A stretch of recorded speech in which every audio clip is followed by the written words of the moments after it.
Let me tell you something most influencers won't admit. Your audience can love your content, but still hate your product. We've seen it happen before. Massive influencers launch fashion brands only to face backlash when things go wrong, whether it's misleading care labels, overpriced products, or poor quality. One mistake can damage your personal brand for years. If you are a content creator thinking about launching a fashion brand or scaling one, you are in the spotlight. Every move that you make will be scrutinized. But the good news, if you do it right, then your brand can have massive success. Today, I'll show you how to avoid the biggest mistakes that influencers make when launching their fashion brands and how to build something that your audience loves. But first, welcome to the Start Your Fashion Business channel. I'm your host, Stephanie, and I'm a seven-figure fashionpreneur with over 15 years of experience. I've built a brand worn by Rihanna, featured in stores like Harrods and Selfridges, and seen on Vogue and Elle magazine. I'm also an ethical garment manufacturer and brand consultant, and since 2013, I've helped 1,500 brand owners to build and scale their own fashion brands without making the same costly mistakes. I drop fashion business videos every week, so make sure to subscribe and give this video a thumbs up to give this channel a boost so I can keep making free content for you. So let's talk about two influencer-led brands that got it completely wrong. Let's talk about Madeline White and the collection that she recently launched, which faced backlash because the care labels didn't match the actual fabrics of the garments. Turns out that she outsourced everything to a production company and didn't do her due diligence. And the result, her credibility took a hit. And once this happens and people lose trust, it not only makes your fashion brand look bad, but also your personal brand as the influencer as well. When you are a public figure like this, people will look at you with a microscope. And I know this sounds bad, but they might wait for you to actually mess up.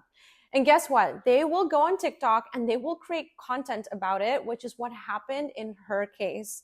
I know people say bad publicity is good publicity, but in my opinion, that does not apply in this case, especially when the error could have easily been avoided.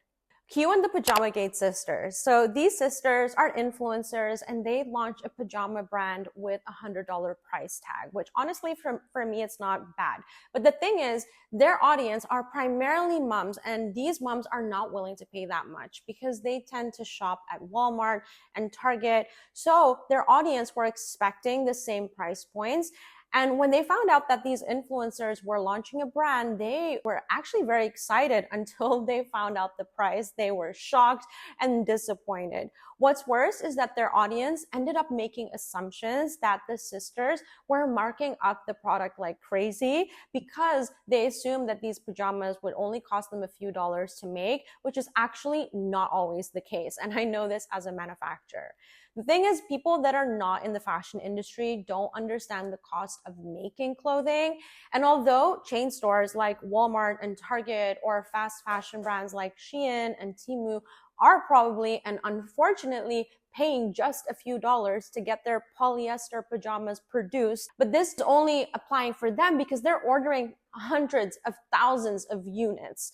But when you are a startup brand ordering 50 units, 100 units, or maybe up to 1,000 units, you will be paying way more for your productions. So to say that these sisters marked up the garments is of course a big assumption, but regardless, the sisters decided to drop the price, but it did not stop there. You thought that this would actually put everything to rest, but when they dropped the price to $70 instead of $100, then they claimed that they weren't profiting at all, which angered their customers even more. This is where I came to the conclusion that there are two situations here.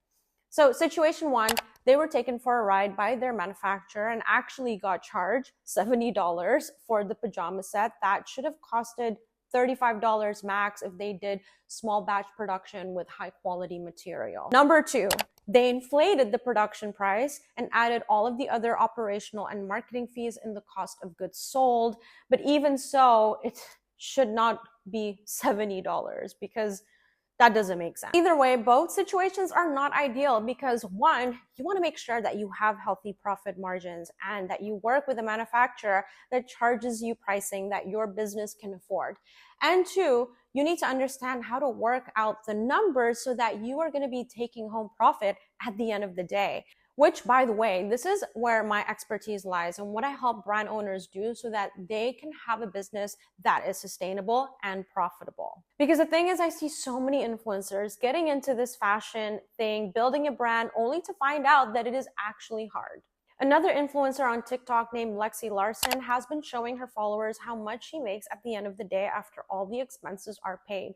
I actually love her content and the transparency, but it does make me sad knowing that these margins are not the maximum of what she can actually be taking home. I could increase those margins by 20% to 25%, perhaps even more when you clean up the supply chain. This is what I've been doing for so many years, so it saddens me when I see people settling with margins like this, even though they have so much room for improvement. So long story short, these situations could have been avoided with proper planning, realistic pricing, supply chain organization, and quality control. And if you are an influencer or content creator, the stakes are even higher because any mistake reflects directly on your personal brand too.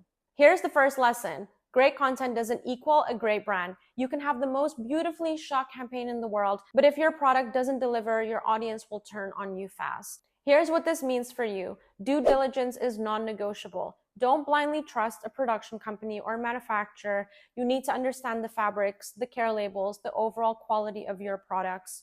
Make sure to test your products, order the samples, wear them, wash them, and get honest feedback from your community before going into production. Understand your supply chain and numbers. If not, work with a professional like me so you can increase your margins and profitability. Don't you want to take more home at the end of the day?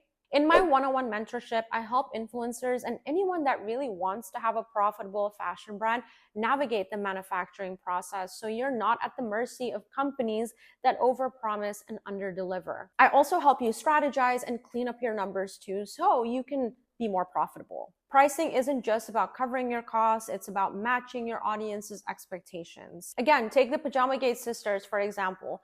They priced their pajamas at $100, but their audience was made up of moms who would rather buy a $20 set at Walmart. Then when they dropped the price to $70, their customers felt lied to because the quality didn't justify the price even at that discount. Here's how to get the pricing right. Number one, know your audience. If they're price sensitive, you need to deliver perceived value at a lower cost. Number two, be transparent about your costs. If your product is high quality, show your audience why it's worth the price. If you work with me, I teach you how to calculate pricing, how to position your brand, and also avoid these costly mistakes. As an influencer, you already know that your audience has high expectations from you, but when you launch a brand, those expectations skyrocket. Every detail, your fabric, your packaging, your pricing will be dissected. Here's the reality. If your product feels cheap or doesn't match your marketing, then they'll lose trust. If you handle backlash poorly, it can snowball into a PR nightmare. And if you don't understand the business side of things, then you're at the risk of being ripped off by manufacturers and contractors and agencies or even your own team. This is why working with an expert matters. And I've worked with over 1,500 brands since 2013, and I understand how to protect your reputation while building a product that your audience will love. So if you're serious about launching or scaling your fashion brand, I'm opening spots to work with me, whether that's through one-on-one or through group mentorship like the Brand Incubator program. Okay, so here's what we will do together. We will develop your product. I will help you find reliable manufacturers and ensure your quality and help you avoid those costly mistakes in the product development process. We will position your brand and create pricing and marketing strategies that will align with your audience. I will help you build your foundation. From branding to content creation, you will learn the skills that you need to run a successful business without wasting money. The truth is, launching a brand as an influencer or content creator is a massive opportunity, but only if you do it right. You don't need to guess, outsource everything, or risk your reputation. So if you want to learn more, check out the links in the description box below to apply for my mentorship or to the Brand Incubator program. And let's build a brand together that reflects your influence and creates real impact and sets you up for long-term success. And with that, I'll see you in the next video. Let's make your dream brand profitable.